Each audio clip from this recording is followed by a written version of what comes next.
Pela manhã eu mandei um recadinho para a igreja, avisando que hoje nosso momento, nosso culto de oração. E no culto de oração nós oramos, intercedemos, clamamos, colocamos nossa vida, nossa família, o mundo em nossa volta na presença do Senhor e entregamos a Ele nossos sonhos, entregamos a Ele nosso cansaço, entregamos a Ele nossos planos e dizemos a Deus que o seu nome seja santificado, seja glorificado, e como a sua vontade é feita no céu, que ela também seja feita aqui na terra. Então, como igreja, hoje nos reunimos e nosso propósito justamente é esse. Nosso propósito é colocar nossa vida diante do Senhor. Nosso propósito é colocar as nossas famílias diante do Senhor. Nosso propósito hoje é buscar o nome de Deus e engrandecê-lo, agradecer sua bondade, interceder por sua misericórdia em nossa vida e clamar por sua ação em nossas vidas e também na presente era, como Ele sempre tem feito, intercedendo, orientando, guiando, agindo com sua mão poderosa para que nada fuja aos seus planos. Então, como igreja, hoje nos reunimos e hoje vai ser um pouco diferente, vai ser excepcional. E o motivo é bem simples. O grupo de louvor, a grande maioria deles, um viajou, outros estão de plantão, e quem vinha hoje deu um revestrez, não pode vir. Está agora lá descansando, então não tem grupo de louvor. Então nós vamos fazer nas antigas. E para ser um bom ouvinte, um bom interlocutor, estou com a garganta inflamada, mas a gente dá os nossos pulos. E eu pensei em fazer duas coisas. Eu pensei em nós fazer um treino, um pré-treino, eu ensinar para vocês cantar com os irmãos em louvor ao Senhor um hino conhecido do cantor cristão, eu acho que vai dar para projetar, que é o 329, e ensinar para vocês um antigo, mas eu tenho certeza aqui que 3, 4 irmãos vão saber deste hino, creio eu, ou talvez até mais, né? Talvez até mais. Vamos tentar o 329 na graça de Deus? É que eu não sou cantor, tá, gente? Eu não sou cantor. Vamos ficar em pé. Não sou muito bom em puxar hino, mas eu sei que na graça de Deus nós vamos aprender juntos e vamos dar o melhor juntos na graça de Deus. Vamos ver como nós vamos sair no treino sem ninguém para nos orientar, só nós mesmos, com nós mesmos na graça de Deus. Alguém sabe puxar o hino? Se das vigas vagas. A minha altura é se das vigas vagas proceder. Que tal essa altura, tá bom? Se com desalento jogas tudo vão, contas muitas bênçãos, dize-as de uma vez, hás de ver surpreso quanto Deus já fez. Contas bênçãos, quantas são recebidas da divina mão. Uma, dize-as de uma vez, hás de ver surpreso quanto Deus já fez. Tens acaso mágoas, triste é teu lidar, é a cruz pesada que tens de levar. Não duvidarás, e em canção alegre os dias passarás.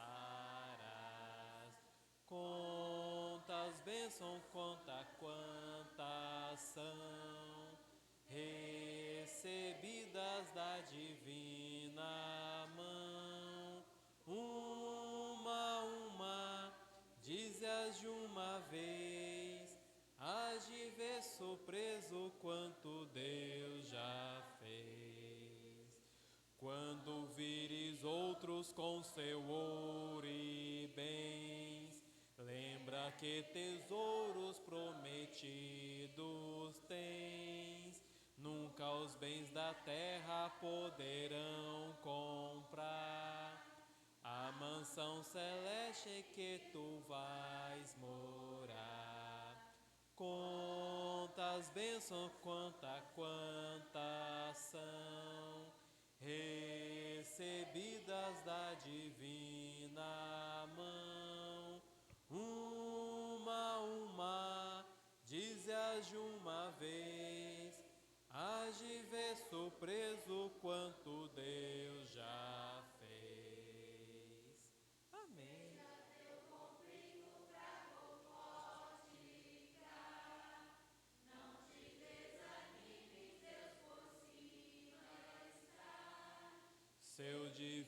auxílio minorando o mal, te dará consolo e paz celestial.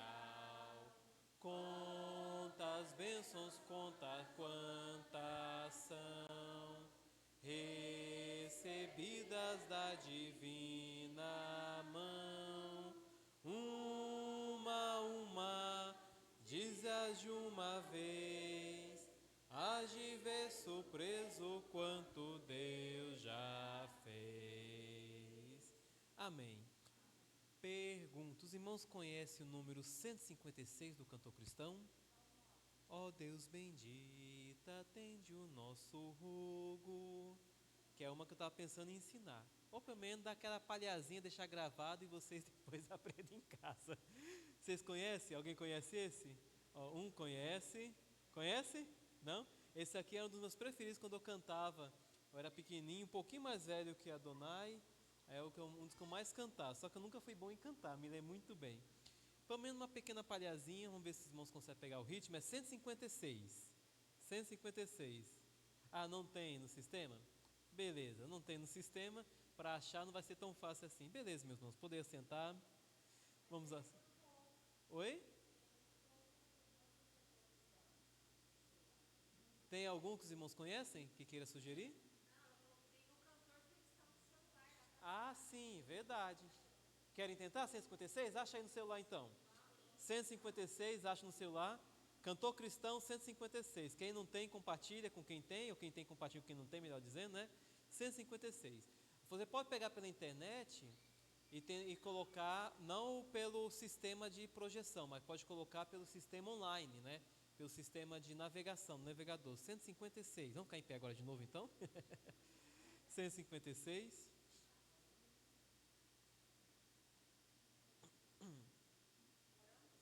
Orando sempre. É um hino de reflexão, então ele tem um tom de reflexão. 156. 156, orando sempre. Aqui sentou, vou convidar a ficar em pé novamente. Vamos ver se consigo tirar e vamos ver se nós conseguimos, na graça de Deus, aprender. Ele tem aquele tom de reflexão cantar, é mais ou menos assim. Ó Deus bendita, atende o nosso rogo e dá-nos graça e vida de poder. Na tentação que inflama como fogo, só tu outorgas força de vencer.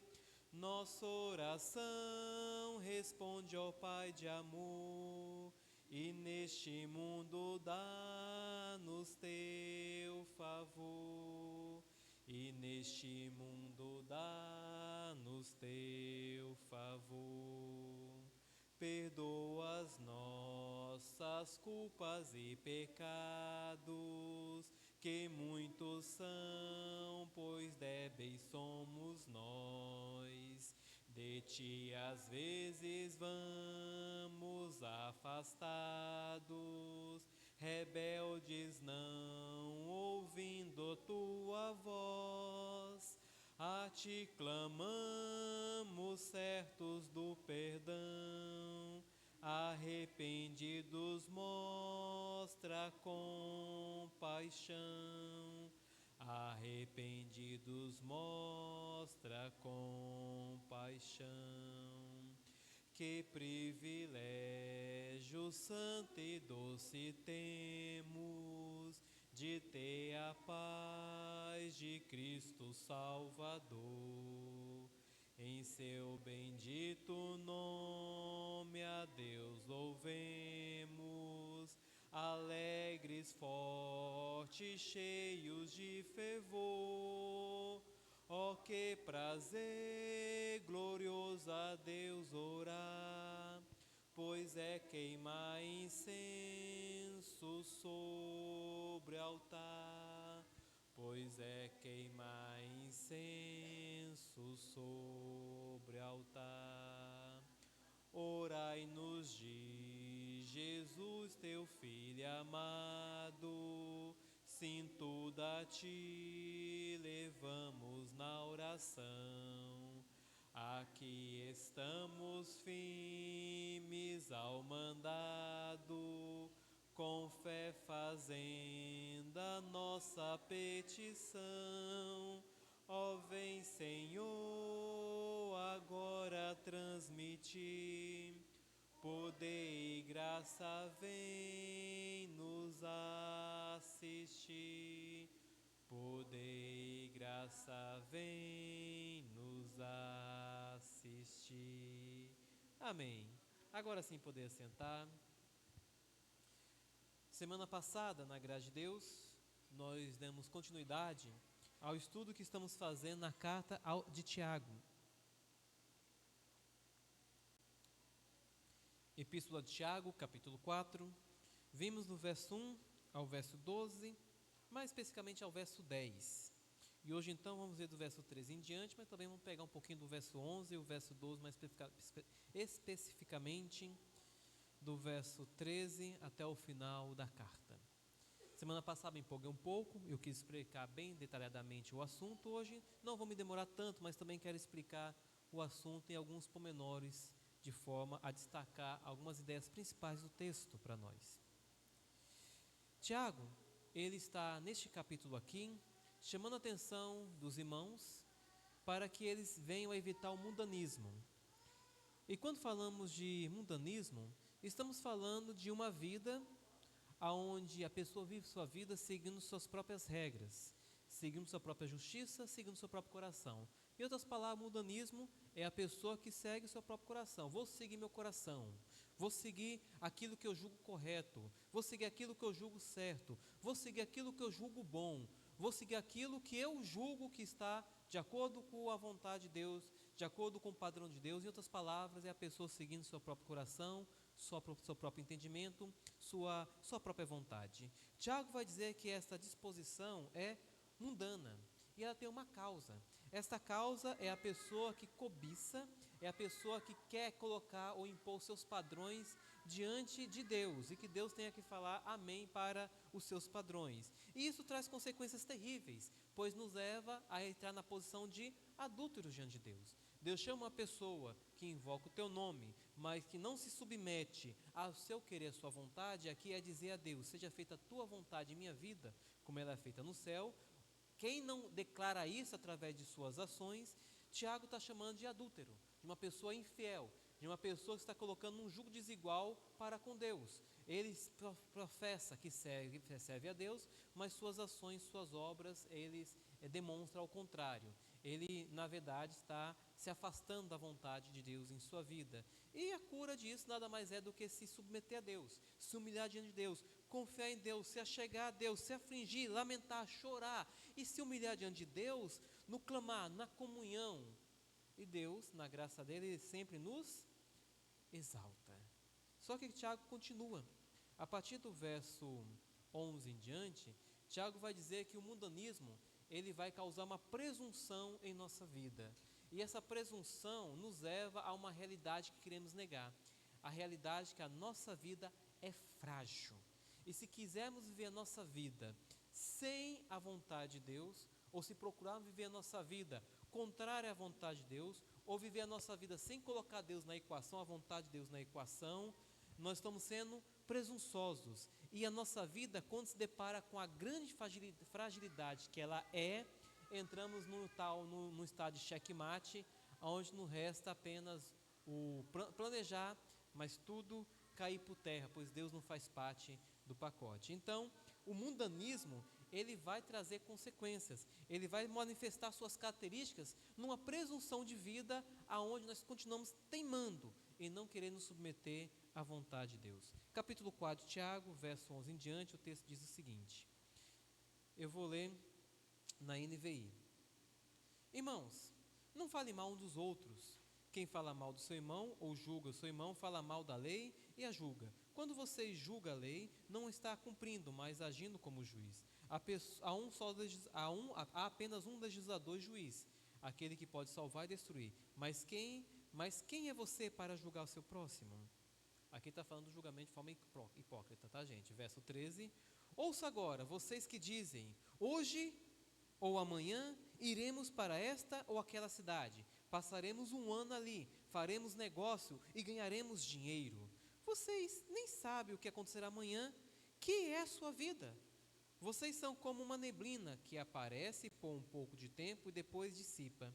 Em vez disso, deveriam dizer: se o Senhor quiser, viveremos e faremos isso e aquilo. No entanto, vocês se orgulham das suas pretensões, do seu orgulho, da sua presunção. Todo orgulho ou todo esse orgulho é maligno. Portanto, pensem nisso. Quem sabe que deve fazer o certo e não faz, comete pecado. Vamos orar. Pai, aqui nos encontramos neste momento de oração. Temos muito, Senhor, hoje, em Tua graça, Senhor. Agradecer ao Senhor por Suas bênçãos que tem nos concedido durante a semana, as boas notícias que tivemos, a restauração do nosso coração, a força que o Senhor tem nos concedido, Senhor, dia após dia, apesar das adversidades que passamos. Temos muito que interceder, pois temos pessoas a quem nós queremos o bem, e pessoas, Senhor, a quem está longe que faz o mal, mas também queremos o bem, e oramos para que a Tua graça alcance essas pessoas, e elas se convertam, se arrependam e sejam salvas e redimidas pelo Senhor. Ao mesmo tempo, Senhor, temos muito o que colocar diante do Senhor, seja projetos e planos, seja de nossa igreja, seja de nossa família, seja de propósito de vida, Senhor, que somente o Senhor pode dar a palavra final, não depende da gente, depende do seu poder, de sua graça, Senhor, de sua boa vontade em estender a mão, Senhor, e executar os planos, não que nós fizemos, mas os planos que o Senhor tem determinado, Senhor, os projetos pelo qual o Senhor deseja que estejamos andando, no caminho a qual devemos andar. Então temos muito que orar, seja agradecer, interceder, colocar diante do Senhor, esperar, replanejar e constantemente em comunhão e um com os outros, ó Pai, como igreja, como filhos amados, buscar a Tua presença. E agora, Senhor, diante da Sua palavra, estamos agora num checkmate, aonde Tiago tem nos mostrado sobre a nossa fragilidade e como nosso coração é arrogante, como nosso coração é duro e carece de humildade. Por isso que nós clamamos ao Senhor que nos revele a Tua palavra, nos revele a Tua vontade, nos ajude, Senhor, a crescer em Tua graça, em Teu conhecimento ainda mais como igreja. Que a Tua graça seja sobre todos nós, hoje e sempre, oramos em nome de Jesus, ó Pai. Amém, Senhor. Amém. Tiago aqui nessa carta está mostrando que quando estamos diante do mundanismo, ou o mundanismo toca em nossa vida, ou começa a crescer em nossa vida, as características que vai marcar sobre nós é a arrogância, é a presunção. Essa arrogância, essa presunção já começa em relação a como nós lidamos com nossos irmãos. Essa presunção, essa arrogância já começa como nós nos colocamos nossos irmãos. Aonde nós, pegando aqui o texto de Mateus capítulo 7, verso 1, aonde nós trocamos o juízo verdadeiro, que vem conforme a vontade de Deus, onde nós trocamos o padrão para analisar as coisas, que é conforme a vontade de Deus, e abre parênteses aqui, vamos entender que em alguns casos a vontade de Deus é bem simples e patente dentro da sua palavra. Em outros casos necessitamos de tempo para orar, tempo para analisar, tempo para discernir como agir diante de uma realidade, sem trocar os pés pelas mãos, sem colocar a carroça na frente dos burros, como diz o ditado cearense, se não estiver enganado. Sem trocar as mãos pelos pés ou sem atropelar o processo para restaurar a vida ou edificar ou abençoar a quem necessita de restauração, edificação ou bênção, ou até mesmo conosco mesmo. Nosso julgamento já fica distorcido, pois abandonamos os princípios da vontade do Senhor em cada caso e colocamos a nossa própria sabedoria para poder então determinar o que é verdade, o que é mentira, o que é correto, o que é falso. Só que o problema não para por aí. Não é só a forma como lidamos com o nosso irmão, a forma como lidamos com nossa vida. E aqui, como falando irmão, estamos falando da comunhão. A ideia aqui é o seguinte: a nossa comunhão deve ser regida pela vontade de Deus, para ser regida conforme aquilo que nós julgamos que é certo. Isso aí é loucura, tá bom? E a forma como vamos lidar com o irmão deixa de ser os padrões de Deus e passa a ser os nossos próprios padrões. Aí nós quebramos aqui o que Tiago fala, a lei. Nós abandonamos tudo aquilo que Deus já havia estabelecido e reestabelecemos a estrutura do que Deus já estabeleceu. Eu gosto de falar que nosso país é profissional nisso, né? Nós quebramos as estruturas já estabelecidas, que são verdadeiras, apagamos e colocamos elas como nulas, para colocar no lugar outros valores, que agora sim vai para frente por causa disso. Nosso país é profissional nisso, Deus abençoe nosso país e nos ajude para que não joguemos aquilo que é bom fora, como tem acontecido nos últimos anos, não só poucos anos, muitos anos isso tem acontecido, que é a distorção da verdade pela mentira. Mas também o que acontece, além da comunhão, além de como lidamos com o irmão em nossa comunhão como igreja, o que acontece é como lidamos com a nossa vida diante da realidade do mundo. Diante da realidade do mundo, nós estamos no mundo e vivemos no mundo. E não é errado viver no mundo, porque o mundo foi criado por Deus. O mundo aqui não é sistema governado pelo inimigo. O mundo aqui, eu falo, é criação de Deus. E na criação de Deus, nós trabalhamos, nós planejamos, nós plantamos, nós temos sonhos, nós temos objetivos, nós temos projetos e queremos, na graça de Deus, frutificar, queremos, na graça de Deus, prosperar, queremos, na graça de Deus, ver as coisas desenvolverem, seja os projetos que nós fazemos como igreja, seja o projeto que nós fazemos como família, seja os projetos que nós fazemos como profissionais, seja os projetos que nós exercemos, ou executamos, ou planejamos, ou investimos, nós queremos que prospere, e isso não é errado, isso não é pecado. O problema é que o mundanismo nos segue a tal ponto que nós, assim como tiramos Deus da jogada da comunhão, também tiramos Deus da jogada de nossas vidas e nos projetos de nossas vidas. E isso aí nada mais é do que pura arrogância, falta de humildade, pois tiramos Deus da nossa vida, vamos colocar aqui, pessoal, familiar ou profissional. E quando fazemos isso, surge um problema, que é uma presunção que desconsidera a soberania de Deus no mundo e principalmente a soberania de Deus em nossa vida. É mais ou menos o seguinte, é ser crente fim de semana. Durante todo o período de nossa vida, Deus não faz presente, mas no domingo, numa quinta ou em outro culto, vestimos a roupa de crente, então agora sim Deus se faz presente, mas nas outras coisas Deus não está presente em mais nada. Isso aí é perigoso, pois a presunção nos leva a acreditar que tudo ocorre como a gente planeja, tudo ocorre como a gente deseja, ignorando que somos dependentes de Deus, ignoramos que Deus está no controle de todas as coisas. E tudo de bom que nós colhemos vem de Deus. Isso traz consequências.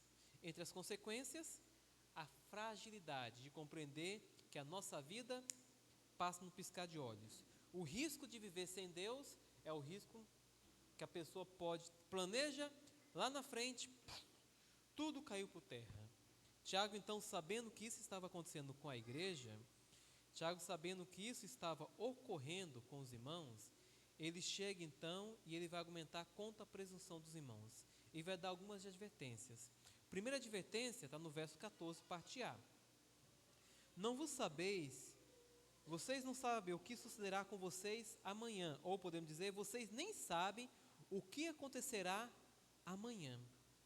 O que o Tiago está falando aqui é que o dia de amanhã não sabemos. E ele complementa na segunda advertência. Por não saber, a nossa vida é tão frágil, que é como uma neblina, que ela chega e no piscar de olhos ela pode passar por tantas coisas. Imagina a pessoa que fez o projeto, aqui eu penso da pessoa tola. Lucas capítulo 16, se não estiver enganado, o cara investe em seu campo, não é errado investir, esse investimento deu certo, ele consegue uma colheita abundante, ele destruiu seus silos, construir silos novos, para poder então enchê-los e enche vários silos novos, chega então e fala, minha alma come, bebe, regala-te a minha alma, porque você tem bens agora para muitos e muitos anos, então agora vou fazer o quê? Agora vou desfrutar de tudo aquilo que finalmente eu consegui, agora vou desfrutar daquilo que eu plantei. Tem problema isso? Não. O problema é que ele fez tudo isso sem Deus, e Deus não estava na jogada, e Deus acha você louco. Você pedirá, a sua alma vai ser pedida hoje à noite, e tudo isso que você plantou vai ser para quem? Para quem? Tudo isso que você conquistou vai ser para quem? Viver uma vida, investir sua vida, fazer o projeto de sua vida, plantar as coisas, planejar, investir, não é errado, mas fazer isso sem levar Deus em consideração é loucura. Fazer isso sem entender que a nossa vida é frágil e a qualquer momento, mesmo como povo de Deus, podemos ser ceifados dessa vida, também é loucura. Nós fazemos as coisas colocando Deus na realidade, na jogada, em nossos planos, naquilo que nós planejamos, mas também entendemos que a nossa vida é uma neblina, que a qualquer momento um pouquinho de calor já é suficiente para poder dissipá-la. Tiago então chega aqui e fala, olha, você não é onisciente, você não sabe o dia de amanhã, então viva a sua vida na humildade, sempre dependendo de Deus.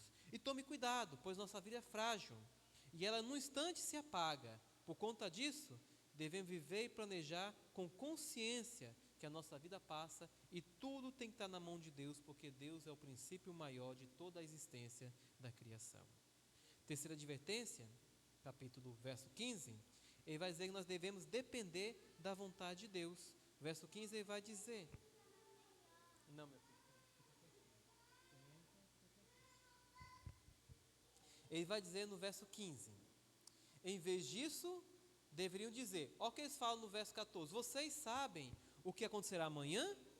Que é a sua vida. Vocês são como uma neblina, que aparece por um pouco de tempo e depois se dissipa. Em vez disso, deveriam dizer isso aqui, ó, se o Senhor quiser, viveremos e faremos isso. Se o Senhor desejar, se for da vontade de Deus, se Deus assim permitir, não só estarei vivo, mas vou conseguir colher dessa plantação, vou conseguir colher desse investimento, vou conseguir colher desse projeto, vou conseguir desfrutar disso e daquilo que o Senhor me concedeu. Se Deus quiser. Mas se Deus não quiser, seja feita a tua vontade em minha vida, assim como ela é feita no céu. Pega mais um copinho d'água, papai, por favor. Papai, precisa mais um copinho, esse aqui acabou. Vai lá, esse aqui é o pupilo. Tem o púlpito, ele é o pupilo. Se Deus quiser, plantaremos, colheremos, investiremos e vai dar certo. E se investir não dá certo? Amém, do mesmo jeito. Tem aquela frustração, porque ninguém quer investir para dar errado, mas pode acontecer. Mas Deus está na jogada, a vontade dele está se cumprindo e a gente confia na soberania dele. Quarta advertência, verso 16, ele vai dizer, no entanto, vocês se orgulham das suas pretensões, vocês se orgulham do seu orgulho, vocês se orgulham da sua jactância, vocês estão orgulhosos de suas conquistas, estão orgulhosos dos seus planejamentos, estão orgulhosos do que vocês conseguiram. Lembre-se aqui que ele está falando de um grupo de irmãos que estão investindo, estão plantando, estão colhendo, estão viajando, estão fazendo as coisas, e aqui é um grupo de irmãos que estão dispersos, e apesar da perseguição que os dispersou, eles estão prosperando. E Tiago fala, essa prosperidade sem Deus não vale de nada, nada mais é do que orgulho maligno. Meus irmãos, tem uma coisa que a gente tem medo de falar, ou ficamos, como posso dizer, receosos de dizer. Ficamos receosos de dizer. E o que ficamos receosos de dizer é o seguinte, lembre-se uma coisa, nós, como pessoas caídas em pecado, a nossa natureza é de pecador. A natureza do maligno, e aqui nos referimos ao diabo, que ele falou no verso 8, verso 7, do mesmo capítulo, é de pecador também. É uma natureza caída em pecado também. E a diferença entre Satanás e nós, nesse quesito, é nenhuma. Ambos são pecadores e dados ao pecado. Ambos são malignos em sua natureza corrompida e dado ao pecado. Ambos estão longe de Deus e entregue ao pecado. Qual é a diferença então entre o inimigo e nós? É que a graça salvadora brilhou em cima de nós. A graça salvadora estendeu-se até nós. Deus revelou sua misericórdia e justiça salvífica em nós. Deus revelou a sua graça em nós. Como diz o autor de Hebreus, Jesus se tornou homem, se tornou ser humano, entrou na humanidade para salvar a humanidade. Se fosse para salvar anjos caídos, ele teria assumido a natureza angelical, mas ele assumiu a natureza humana para salvar os humanos, para salvar as pessoas, para salvar, vou colocar aqui no genérico, homem. Homem aqui é um macho e fêmea, tá, irmãos? Vamos lembrar que agora o negócio tem que explicar direitinho, o mundo está maluco, o mundo. O que acontece então? Em nossa natureza caída, quando somos presunçosos e planejamos as coisas sem levar Deus em consideração, nada mais é do que agir como maligno age. Ele não tem mais salvação, ele não tem mais oportunidade de perdão, ele não tem mais oportunidade de arrependimento e nem deseja se arrepender. Os atos dele são constantemente malignos. As ações deles, os pensamentos deles são constantemente malignos.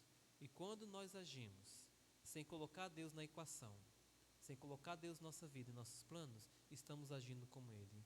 Estamos tendo atos de malignidade, onde Deus não se faz presente, nem na vida, nem nos projetos, nem nos planos, em nada que fazemos. Colocamos Deus de escanteio e nos tornamos o nosso próprio Deus na nossa própria vida.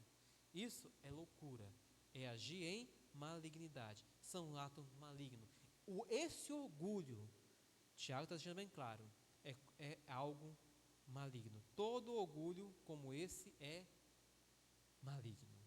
Essa arrogância de viver a vida, planejar a vida, está na vida sem colocar o autor da vida, como vamos colocar assim, não é nem como seu parceiro, é a pessoa que está ali guiando nessa caminhada, é você dentro do barco e ele então orientando, guiando, estando em todos os aspectos de sua vida. Verso 17, então, ele vai dar a conclusão sobre o tema. Portanto, pense nisso. Quem sabe que deve fazer o certo e não faz, comete pecado. Quem sabe que este coração entrega ao mundanismo está errado e não volta atrás em arrependimento, saiba está pecando. Quem sabe que a sua forma de agir na comunhão, sem levar Deus em consideração, sabe que está errado e não muda, sabe, isto é pecado. Quem sabe que Deus tem que estar em sua vida, não somente na comunhão, mas no andar de sua vida, no dia a dia, e não coloca Deus em seus planos, Deus não faz parte de sua vida, saiba disso, você está em pecado. Isto é pecado. Já está querendo mostrar bem claro que dentro do mundanismo, a sua causa, o seu caminhar, as suas características, as suas consequências, o entendimento que nós temos disso, mas a nossa reluta de nos arrependermos e voltar para a vontade de Deus. Essa reluta, sabemos o que é certo, mas relutamos, Tiago deixa bem claro, isto é pecado. Aquele que sabe que deve fazer o bem e não faz, nisso está pecando. Tiago está chamando os irmãos ao arrependimento, para que a vida daquele que é santo no Senhor continue no estado de santidade em suas ações. Vamos lembrar que a temática de Tiago aqui é justamente essa, é fazer com que aquilo que nós professamos com a nossa fé condiga, ou seja as nossas ações condiga com aquilo que nós professamos. Somos falhos? Sim, somos falhos. Somos pecadores? Sim, somos pecadores. E esse pecado tenta nos afastar de Deus com toda certeza, mas Deus renovou o nosso espírito. Deus nos concedeu o seu Espírito Santo. Deus nos concedeu o direito de sermos chamados filhos de Deus. E agora, como filhos de Deus, Ele regenerou o nosso espírito, colocou uma nova vida em nós, uma nova natureza, e com essa nova natureza é possível amá-lo e buscá-lo em primeiro lugar. Para isso, então, precisamos, como ele falou antes, nos humilhar diante dele. Isso aqui significa depender de Deus, estar nos caminhos de Deus, buscar a vontade de Deus, submeter-se a Deus, negar o nosso eu para dar lugar à vontade de Deus. Aqui eu gosto, nesse caso, o que João o Batista falou: importa que eu diminua e que ele cresça. Nesse caso, a nossa presunção é o eu meu crescendo e Deus diminuindo. Aqui a ideia é mortificar a presunção, mortificar o mundanismo, fazer com que o meu eu diminua, para que a vontade de Deus cresça em nossa vida. Cuidado com o mundanismo, meus irmãos. Cuidado, porque ele tenta nos cegar, para que nós venhamos apenas ser religiosos. E Tiago está combatendo isso. Nosso propósito é entender a fé que nós temos, e temos essa fé na graça de Deus, mas permitir que a graça de Deus cresça em nossa vida, para que nossas ações reflitam a fé que nós temos em Cristo Jesus. Amém. Pode derrubar a live. Agora sim nós vamos...